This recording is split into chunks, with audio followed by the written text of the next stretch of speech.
Jesus traced his lineage to a pretty controversial cast of characters, not the least of which was a prostitute named Rahab. Rahab lived in the city of Jericho, and the Israelite army was camped just outside the city ready to invade. All of Jericho had heard about Israel and their God and how they had destroyed the Egyptian army 40 years before. They had destroyed the Amorite kings, and they heard that Jericho was next in line, so they were afraid. Rahab's moment of truth arrived when 2 Israelite spies entered the city. She took them in for the night, and this would not have registered on anyone's radar, would not have raised so much as an eyebrow. A prostitute taking in men for the night was nothing new.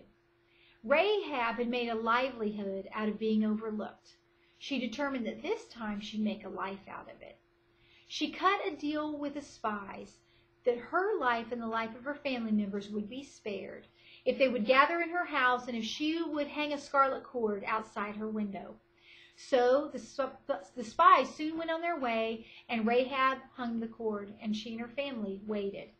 The army soon returned. They attacked, and they were victorious as everyone had thought. And Rahab and her family were spared.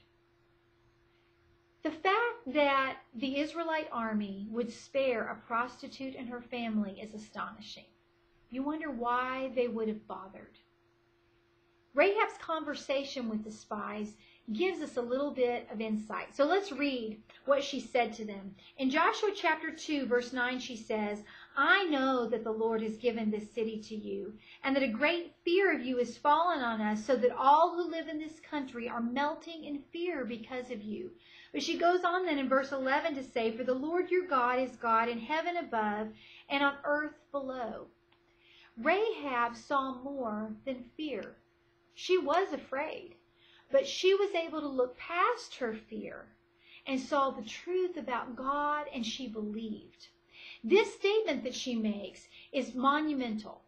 The Canaanite gods with which she had been familiar were territorial gods, kind of like the Greek gods that you might know about, where there would be a sun god, a river god, a god maybe over the crops, but never a god over everything.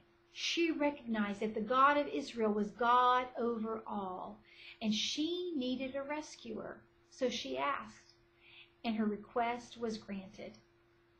She was taken into the Israelite camp, and even though she'd been afraid, because of her faith, she was spared. Think about a time that you've been afraid. What does that fear feel like?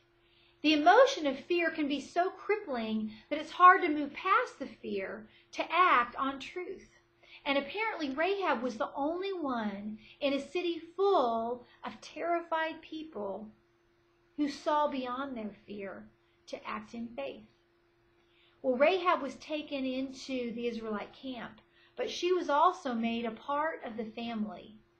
The book of Matthew, written hundreds of years later, tells us more of Rahab's story.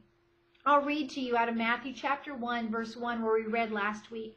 A record of the genealogy of Jesus Christ, son of David, son of Abraham.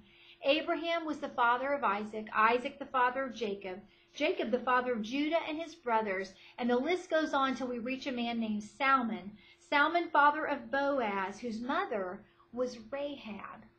Rahab was made a part of the family.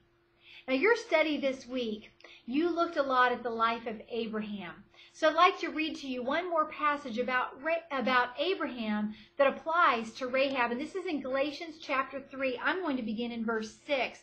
It says here, "Consider Abraham. He believed God, and it was credited to him as righteousness. Understand then that those who believe are children of Abraham." Verse 9 goes on to say, "So those who have faith are blessed along with Abraham, the man of faith." Rahab was afraid, yet she put her faith in God and was rescued. Her life was spared, and she was brought into God's family. What do you do when you're afraid? This week, the study guide that you can download focuses on faith. So my prayer is that you will study hard, that you will learn well what faith is and what it does, so that when life brings you situations that make you afraid, you don't have to be controlled by that fear. You can choose faith. Thanks for joining me. I can't wait to see you again next time.